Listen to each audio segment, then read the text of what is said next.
Center for the Ethiopian Educational Information and Communication Technology presents Educational Satellite Television Programs.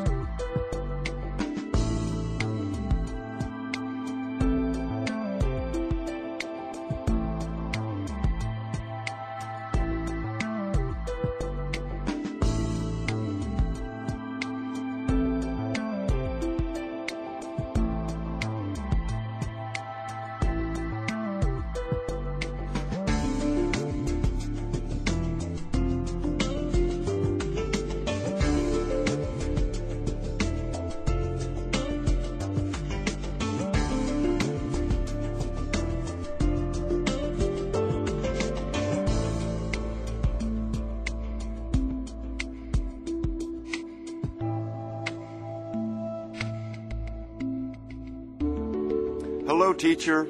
Hello, students. Welcome to our first lesson on rational functions and their graphs.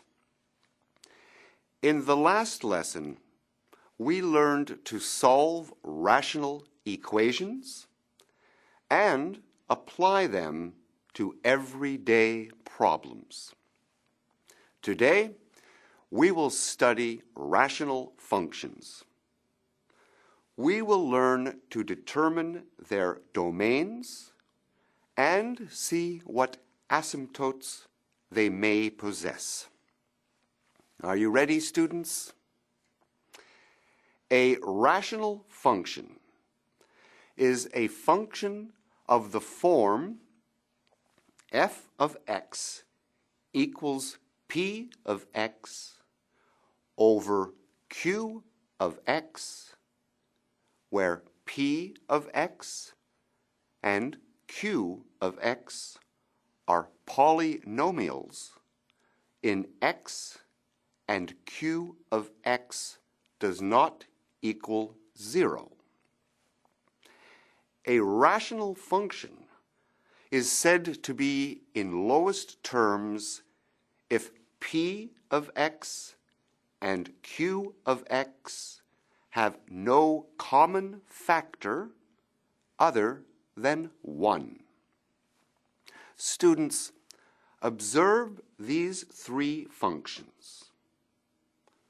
Which are rational functions? Which are not? Please take a moment to decide, and I will be right back.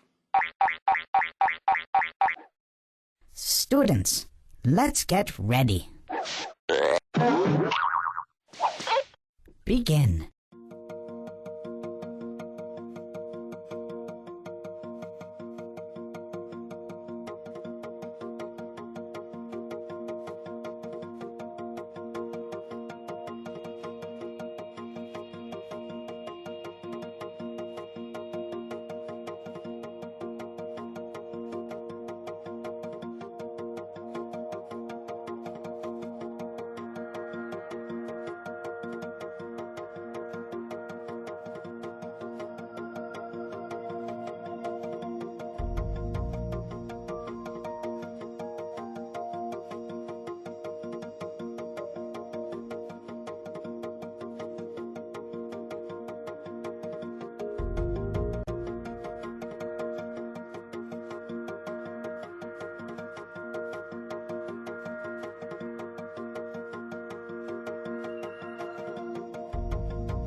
Time's up.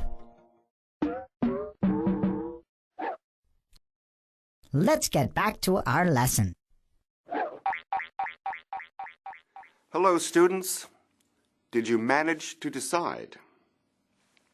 Function A is rational, since it is in the form of p of x over q of x. Function B does not have the correct form, so it is not a rational function.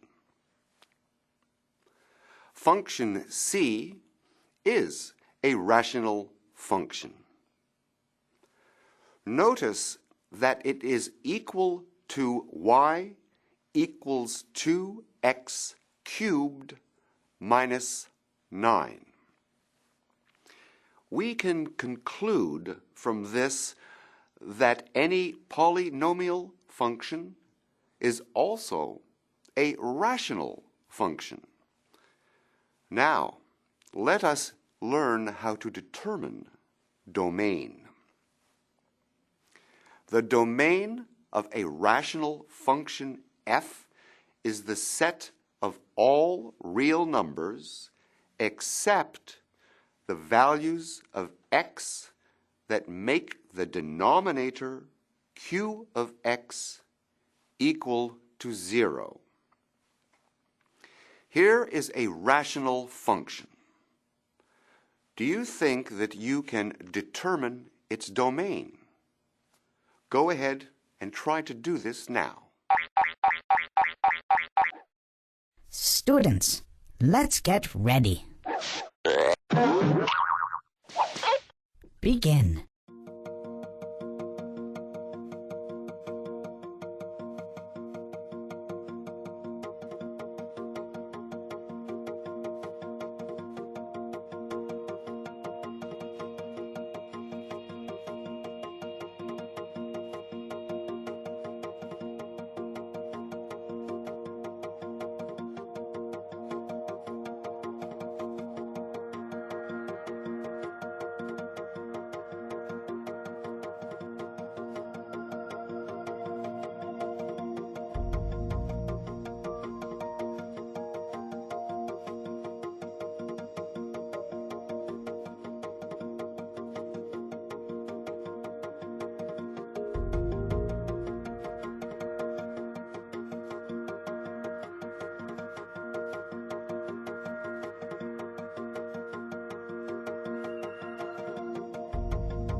Time's up. Let's get back to our lesson. Hello again, students.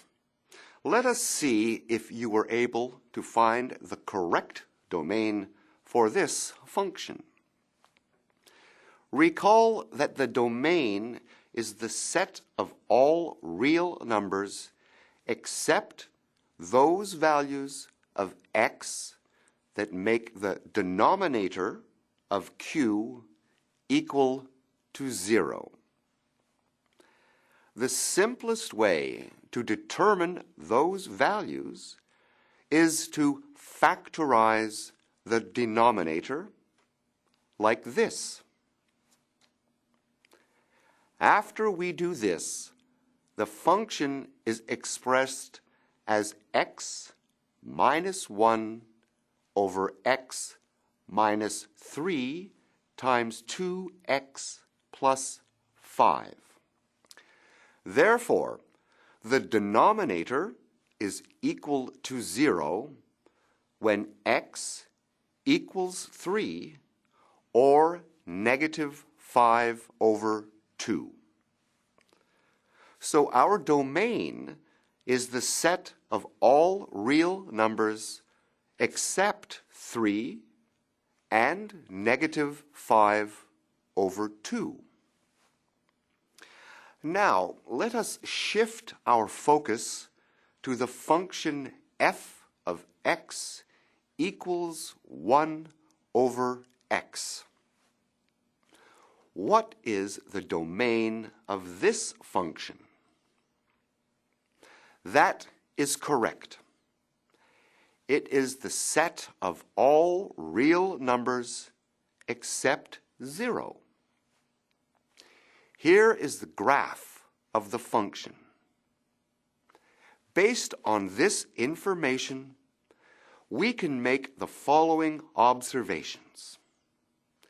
F of x approaches negative infinity as x approaches 0 on the negative side.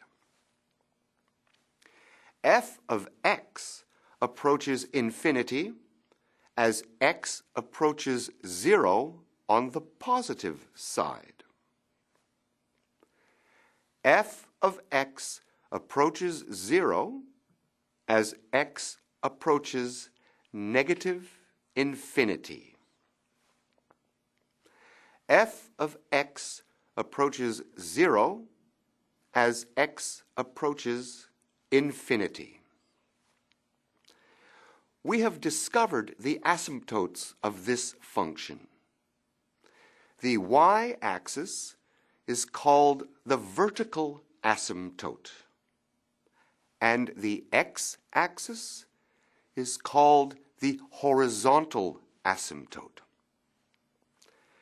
Now that we know how to establish the domain and the restrictions of a function, we are ready to learn about the rules for asymptotes and holes. Please prepare to write them down. Let this be a rational function, where n is the largest exponent in the numerator, and m is the largest exponent in the denominator. The graph will have a vertical asymptote at x equals a if q of a equals 0 and p of a does not equal 0. If p of a equals q of a equals 0, the function has either a hole at x equals a or requires further simplification. If n is less than m, then the x-axis is the horizontal asymptote. If n equals m, then the line y equals a over b is a horizontal asymptote. If n equals m plus 1, the graph has an oblique asymptote, and we can find it by long division. If n is greater than m plus 1, the graph has neither an oblique nor a horizontal asymptote. We have time for one more activity. Observe these two rational functions. Working with a partner, See if you can identify the type of asymptotes for each. Students, let's get ready. Begin.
Time's up.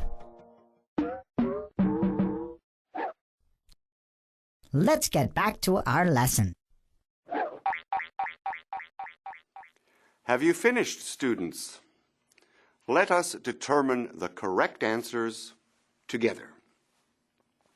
The domain of the first function is the set of all real numbers except -3. Since p of -3 does not equal 0, and q of -3 does not equal 0, x equals -3 is a vertical asymptote. We can also see that the degree of p of x is less than q of x. This proves that y equals 0, or the x-axis, is a horizontal asymptote.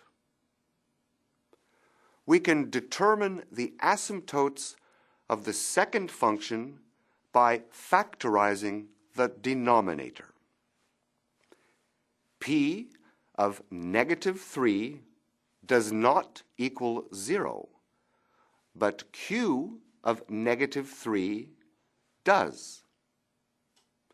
Therefore, x equals -3 is a vertical asymptote. P of 4 equals 0, as does q of 4. Reducing to lowest terms, we have x plus 1 over x plus 3. F of 4 equals 5 over 7, not 0. So the function has a hole at 4, 5 over 7. Did you get the same answers? Good work. That is all for this lesson. We have learned about rational functions and how to find their domains and asymptotes. Until next time, thank you, teacher. Thank you, students.